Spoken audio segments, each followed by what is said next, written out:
राधा वल्लभ श्री हरिवंश। तो आज की वीडियो में हम जानेंगे कि हमारे शरीर की रचना किस प्रकार हुई है। तो सबसे पहले हमें ये समझना होगा कि ये जो हमारा स्थूल शरीर है वो 5 तत्वों से, 5 महाभूतों से मिलकर बना है। रूप, रस, गंध, शब्द, स्पर्श, यानी जो प्रकृति है, पृथ्वी, जल, वायु, अग्नि, आकाश, ये 5 तत्वों से मिलकर ये स्थूल शरीर का निर्माण हुआ है।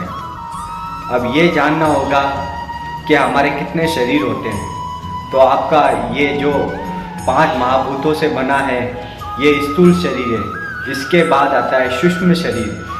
सूक्ष्म शरीर 17 तत्वों से मिलकर बना है, जिसमें 5 ज्ञानेंद्रियाँ, 5 कर्मेंद्रियाँ, 5 प्राण, मन, बुद्धि, ये सभी आपके सूक्ष्म शरीर में संचालित होते हैं।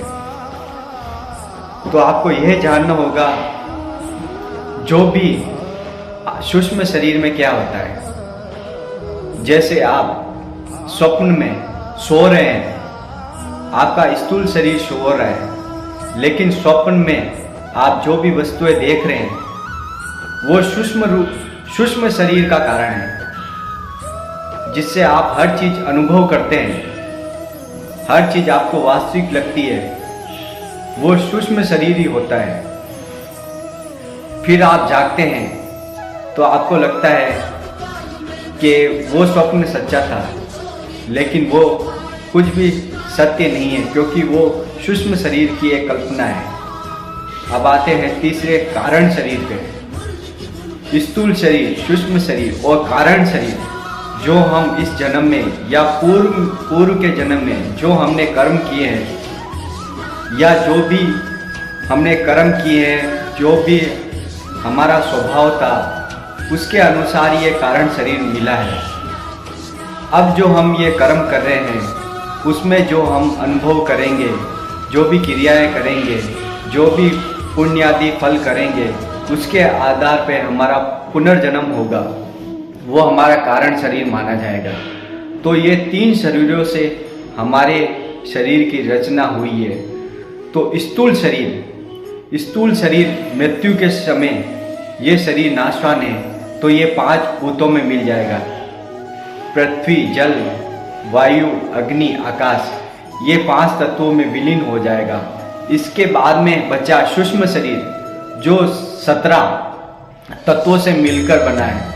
5 कर्मेंद्रियाँ, 5 ज्ञानेंद्रियाँ, मन, बुद्धि, अहंकार, इन सभी में संचालित होते हैं। और आपका शरीर छूटने के बाद आपका सूक्ष्म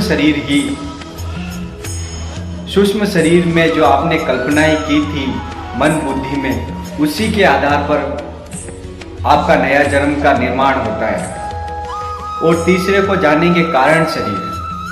कारण शरीर इस प्रकार है कि जो कारण रहा, आपने महसूस किया, स्वभाव किया, आपने जो कर्म किया, उसके आधार पर आपके कारण शरीर का निर्माण होता है।